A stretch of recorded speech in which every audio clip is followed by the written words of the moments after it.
Good evening. You're listening live to the Xtreme Movie Show. Tonight, Mother's Day 2020, where we're celebrating mothers in movies, and they may be hot. I'm your host, Rob, and with me is the real Dr. V. Good evening, sir. Good evening.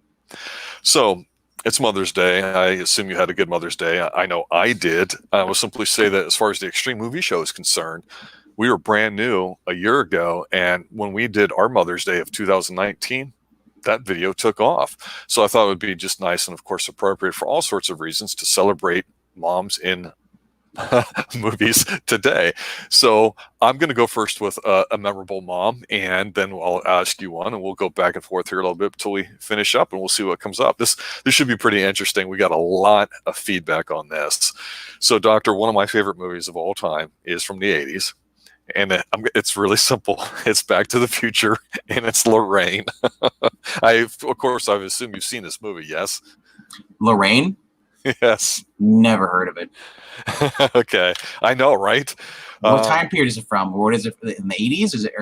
It's... You've heard of Back to the Future. Stop playing around. Oh, okay. That one, okay, yeah. Yeah. So the scene that nails it for me is, I was headed on the other day, and Marty, of course, was following his father after he went back in time, pushed him out of the way of the car and got hit. And, the guy comes out, oh, we got another one of these kids ran in front of my car, and he's unconscious. So he wakes up in this room, and he thinks he's back home, like in real life in the 80s. And, of course, his mom's talking to him in the dark. And it's this Calvin Klein scene where she keeps calling him Calvin. He's like, why are you calling me that? And it's because he's wearing the underwear. But she's sitting there, and she's so excited. And it's like, what a great dynamic compared to how she was presented earlier in the film as middle-aged, as just sort of kind of there. And, she had the good makeup on to make her look kind of chunky. And all the comments that she had made at the dinner table there too originally, like any girl that would go out with a boy, we didn't chase them and all that. She does the exact same things. That she's so cute looking and when she's young in this age, but she's exactly like that. It's exactly how parents are, and it's exactly how it was. And she did such a great job in this movie, I thought, of portraying that without coming across as like a slut or anything like that. I think it was perfect, and just such a well-written movie and all that too. What did you think of Lorraine? Lorraine, well, I thought it was awkward. This movie was a weird, I don't know if this is Spielberg's attempt to say, because I've never seen a movie before where, having time travel, where the guy's Marty comes around with his mom's like, she wants to get down dirty with him. And it's like, I'm not sure whose idea that was, because that's kind of an adult plot right there. You start putting that in that movie. But as far as her being a good mom, well, her original self before he got changing over, she loved him, her and her husband, I forgot what his name was.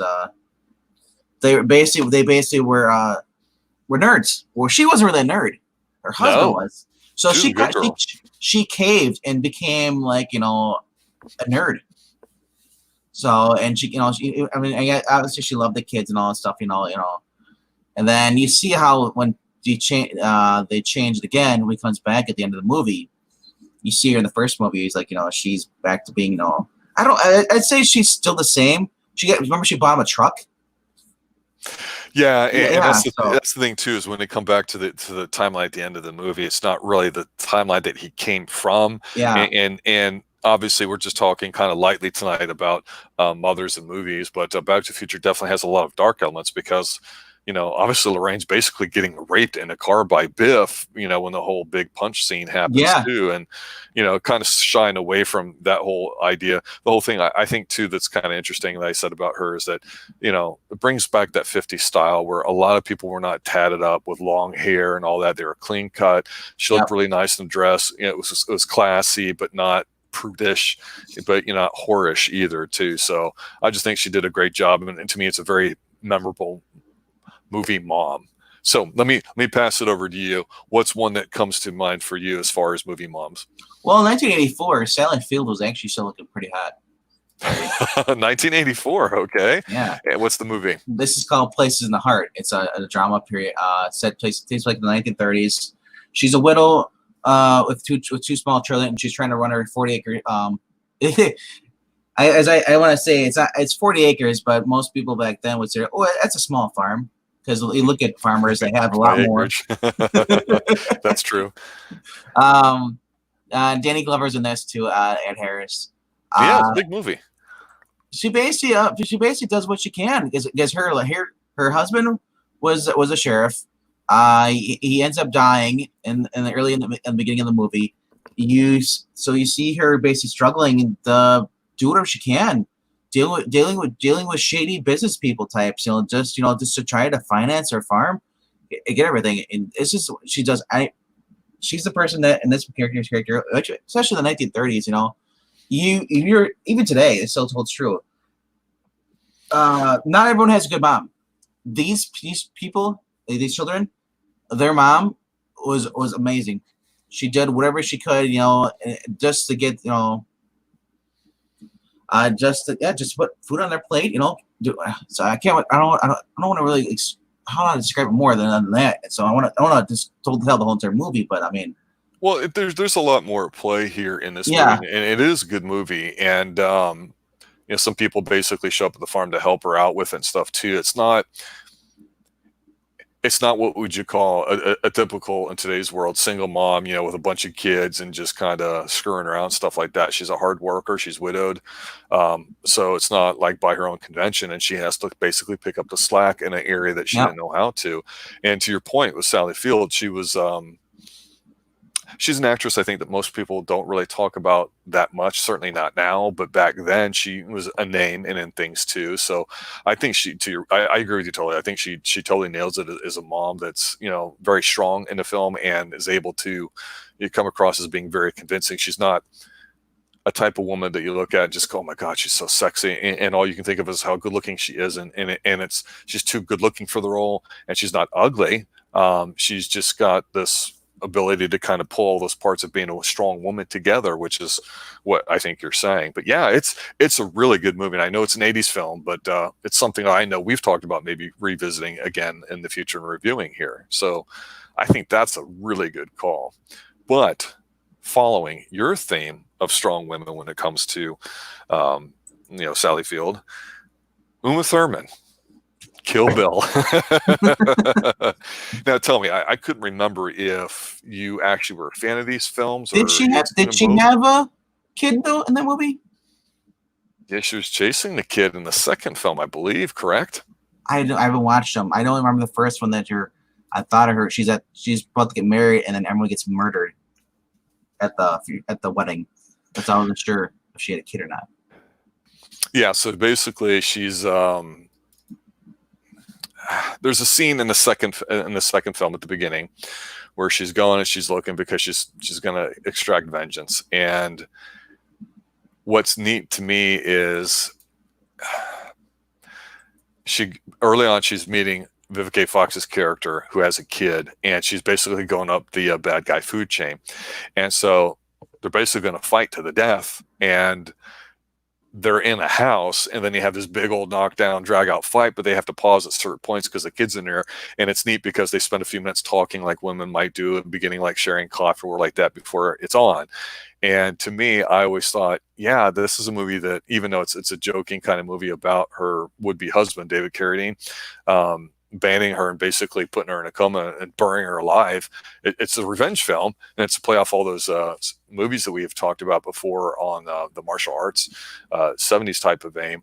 I think she does a great job, and she portrays what a woman would do to protect her kids in a certain way by getting revenge. And that's kind of how I look at it. I don't know how you do, but for me, it's like, yeah, he took the baby because the very deadly scene at the end is when her and her husband finally meet, and that her kid's there and she wants the kid, and then they have the big fight. So basically, yeah, the whole two movies leads up to this mommy's getting her kid back from bad dad. So yeah, but really strong. I think she nailed it. I think she did a great job at it. I know we will be recovering these movies on Kicking It at some point. They're just that good and that popular. Yeah, Quentin Tarantino. So definitely make sure that we're going to take a look at those. What about you? What movie do you have next?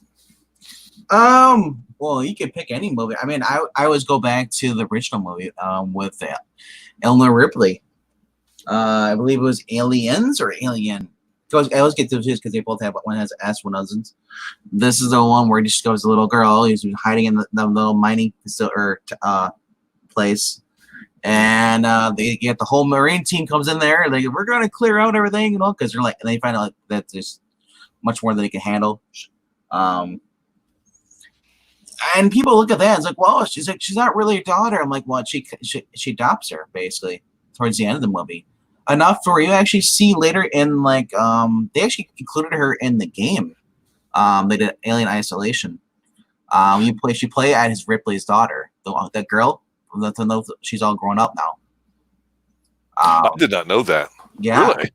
yeah. So I mean, I mean that's kind of cheating because it's obvious pick, because it's like Eleanor, Sigourney Weaver's character, and the way it's done though, as far as her being her character, it's not one of this like she's not like like stuck up. She's not she's not full of herself and stuff.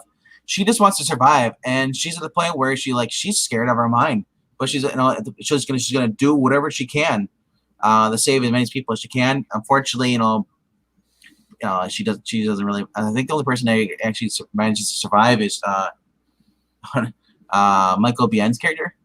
Mm-hmm. And he flies a plane. I can't remember if he gets hurt or not, but I'm pretty sure he survives. So he plays Sergeant Hicks.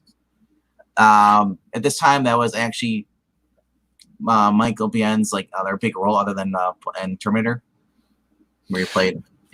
Yeah, and I think when you talk about being a mom, I mentioned with Kill Bill how Uma Thurman's character is, just portrays, that woman instinct. I think what you're saying about Ripley and Aliens is really true, because I think if we went back and looked at those films, especially the first two, we'd really notice how strong she was just as a female in the first film. But then going into the second film, when a bunch of time has passed, and I think it was 85, 86 when it came out, how huge it was. And everyone just thought, oh, she's just a badass. She's really cool. But if you take away the action part to it, and think about the alien's trying to survive too, right? By breeding and everything else. So it's one of those things where it's like two women, again, like I mentioned before, Kill Bill. That's what it meant with me. Are you trying to say there's two women fighting in this whole entire series of movies? I'm simply saying men karate fighting is all well and fine, but two women cat fighting over something when it has to do with their children, it's some of the best stuff you'll ever get. And yeah, of course, I think when everybody thinks about a strong woman, they think about aliens. They go, oh, aliens. And James Cameron was always very positive to the women in his films. I mean, obviously, we could talk about Cameron all day and how he portrays that, but oh my God, to this day, if you could go back and watch Aliens, I think it's a kick-ass film. Am I right? Well, yeah, definitely. Oh, wow. Yeah, and there's definitely some more stuff about her daughter in the film, but that's really not what we're talking about. Daughters. It's not Daughter's Day, it's Mother's Day. So yeah. Good call on the video games, because stuff like that, I had no idea, but that just shows you. Yeah, it came out. I think it came out for Xbox 360 and the PS3. Might be out for Xbox One, the new generation systems right now. But that game is like intense. It's like you're taken back to the movie because they have all the props and stuff from that early movie 80 franchise. So you have cassette tapes, man. There are no DVDs, CD-ROMs. It's fun. You can look up gameplay on YouTube, but yeah, I always look at his Sigourney character Eleanor Ripley, dude, one of the top. She'll always be one of the toughest moms I've ever seen. Dealing with the worst situation. Yeah, and I think too, she's not in a good situation professionally speaking, but she's alive, and that's what's interesting about the second film. But you start off by talking how she kind of becomes like the mother to the I'd call it the little feral kid, because to me, feral kids start off with Mad Max in those days, because there was the kid with the boomerang and stuff. But this is just like, to me, the female version. But you can obviously see that she treats her like, mother daughter, and it's basically, there's a reason why it, compared to the first film, why that she's in there. But it's pretty neat, and yeah, I just that'll never die, I think. And it's not just she's super mom where she can do no wrong. She's scared, she's frightened, she's trying to protect somebody, so she has to take into consideration as a parent, what you're making hopefully is right choices about certain things. But when it comes down to it, she's going to defend her territory and her family, and it's just badass. It's just really, really good. I mean, it's a timeless movie. It's great. It's one of Cameron's better films, and it's a great representation of a movie for a mom. Yeah, mother versus mother and aliens. Yeah, hot mom, not a terribly good mom. Well, yeah, I mean, I can say that that's true too. Well, Doctor, I want to bring up something that I'm under the impression you know a lot of, and if not, well, we'll talk about it. And if so, you'll fill me in on the details, because one movie I saw a few years ago and actually thought it was pretty good. It had introduced me to a character that we had talked about recently on our Netflix review show, and it stars some incredible actors as parents, and they're not even the main figures. And this is a movie that I guess in the comic book realm and in the Marvel realm or DC or whoever gets a lot of crap. But I liked it, and I liked it just as a one-off by itself, and that's Man of Steel, and specifically Diane Lane as the mother in there. You've seen Man of Steel, yes? Yeah. What'd you think of it? A horrible movie. Okay. Talk about the mom then. Well, she was hardly in it though. It was more about him. You saw her in the beginning, yes. I think flashbacks and where he's getting teased. I can't really remember much of her parts from the movie other than her, but towards the end where he comes to see her and talks to her when he's older, and then but because majority of that movie was just about him trying to save everybody. So, like I said, it's one of the movies I put on the back of my mind because I just did not like it.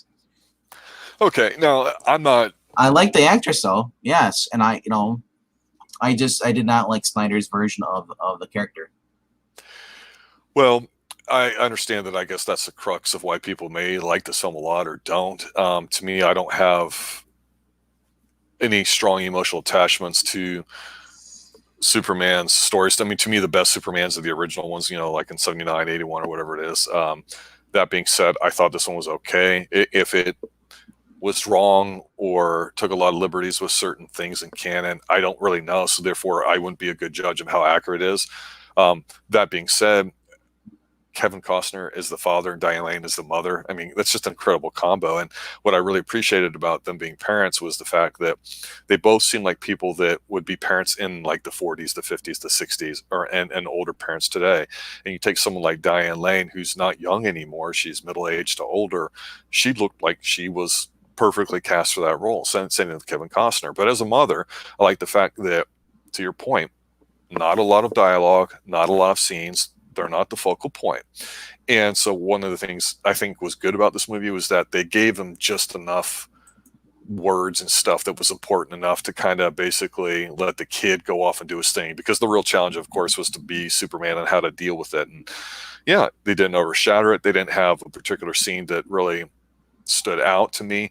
But I just thought, wow, how awesome is it that you have a movie where they're doing whatever, but you can have a lot of people in here like these two, or in this case, Diane Lane, be a very strong actress in her own right, come in and just do a small bit part, and it be just memorable enough we're talking about it here today. Plus, it's Diane Lane.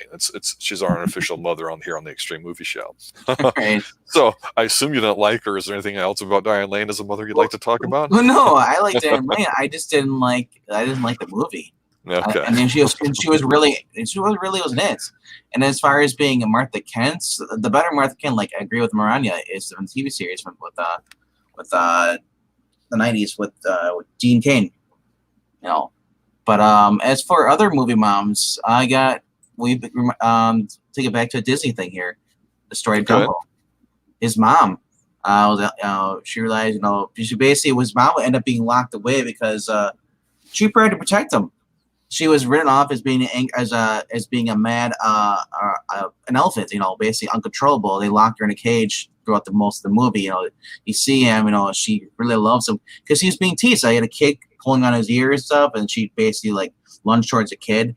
You know, the Mhm. ringmaster puts her away. But I mean, despite her being locked away, you know, she really cared for him and all. As far as you're being, you know, I can't remember if she breaks out or not or whatever happens, you know. But I mean, no, even when all the other other elephants were teasing him, his mother stood up for him and everything. So, That's an interesting take because, you know, of course, I'm not thinking of animals at all here too, but the whole maternal instinct, even like they played up there in animals, especially with very smart ones, like, you know, which elephants are, is pretty incredible too. And they always talk about, you know, empathy and intelligence kind of not necessarily being related, but it makes you think of if somebody's got such a strong instinct like that, that all of a sudden they're smart at or doing something right. You know, it's like dogs. You know, we like them because they grew up being empathic, where cats are predators and have a whole different state of mind too. So, yeah, that's interesting. I didn't really think of it like that, but that's a really really good point. I also want to touch back on the Sarah Connor comment by Marania. She was a good mom. If you're saying she's a bad mom based on the dark was it Dark Fate? She just said not the best, not terribly good. She was probably emotionally unavailable. No, she was dead after, you know, after a while. She you know, she died. You see, if you're going by number 3.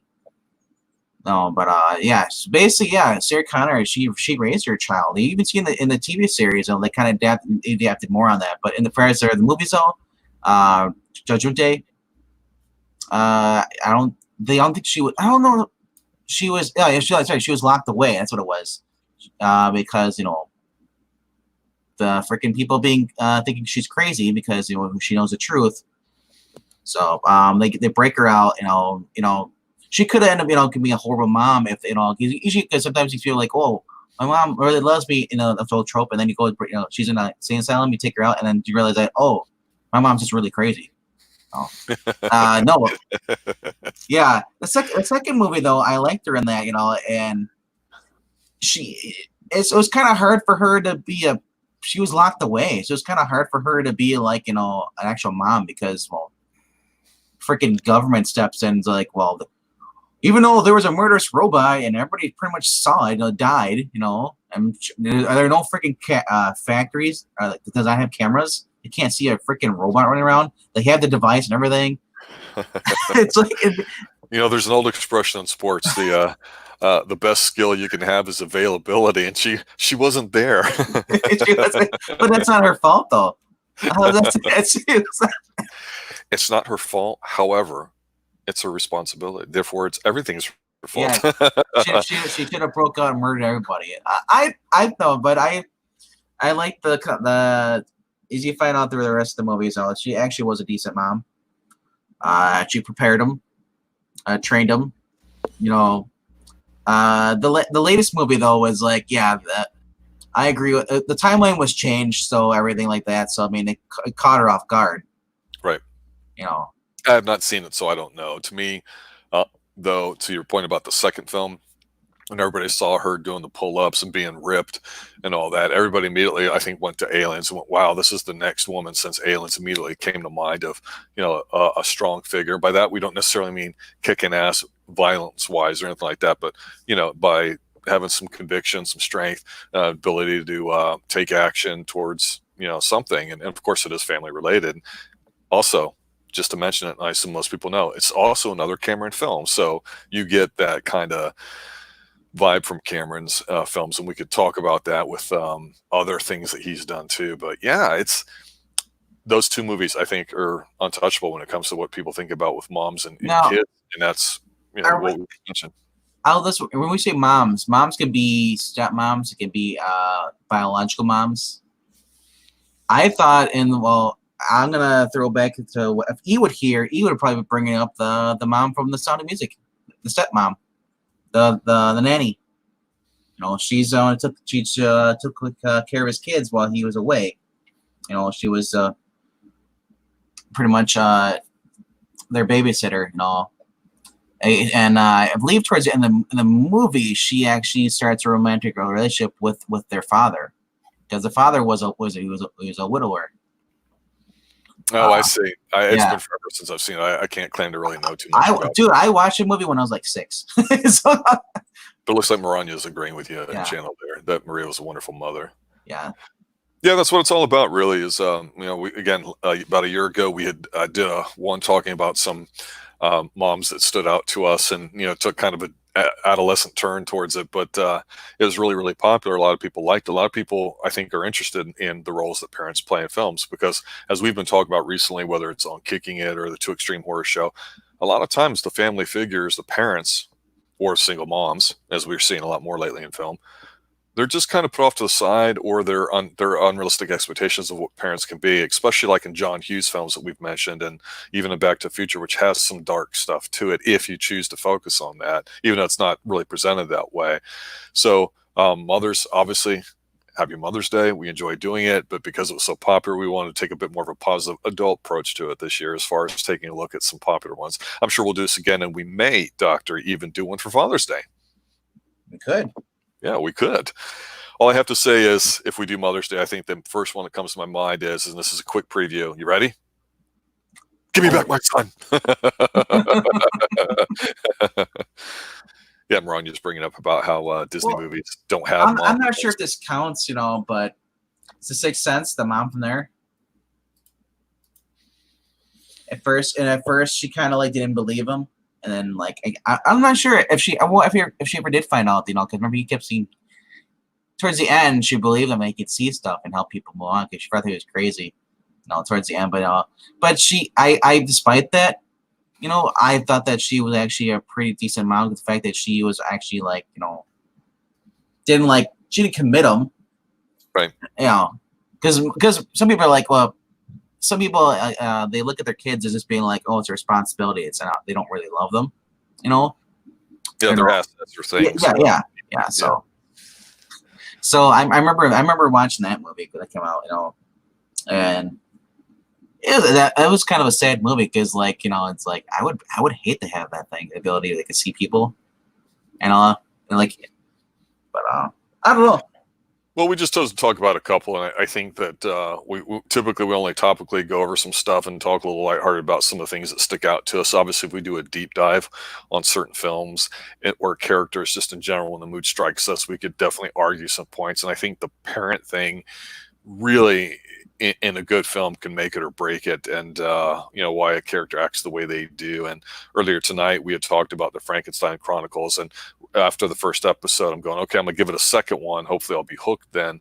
But you can tell that there's some emotional attachment because he lost his wife and his child, and we'll see how that plays out too. But he seems like he would have been a good husband and a good father and a competent male, which as males we respect. And I think the thing we respect about females is that they're strong, not necessarily that they have to physically kick ass like a guy the way things are today, like say the whole James Bond wokeness, but the fact that a mother is a mother, and she's got a side to her that makes her what she is, that's not a father, and together you can have hopefully a really good family. And it's not easy and it's not fun, but when it's done right, it's awesome, and we know that. So rich characters, absolutely, and mothers I think don't get enough attention. That's why on Mother's Day we decided to cover them. Now I didn't I didn't see Parent Trap movies, so I can't speak to them, but I think this is definitely something that we can do them. Yeah, bad parent award, splitting twins up. Yeah, I should know. You know why, Doctor? Because I have an evil twin, and that's true. It's damn true. His name's Ron. All right. Hey, thanks for listening, guys. Thanks for sharing. We're getting closer to 600 subs. That's pretty awesome. I appreciate all the retweets and the comments too. A little more activities picking up. We've definitely been getting our act together as far as putting out some more material and stuff, so you can be looking forward to hearing more individual stuff. So if you got any comments, you got any questions, leave it down below. Smash that like button down there and let everybody know what we're all about. We'll be glad to take any requests that you have. That's what the doctor and I are working on now. Doctor, thank you for showing up. Happy Mother's Day, everybody. Good night. Good night, kids.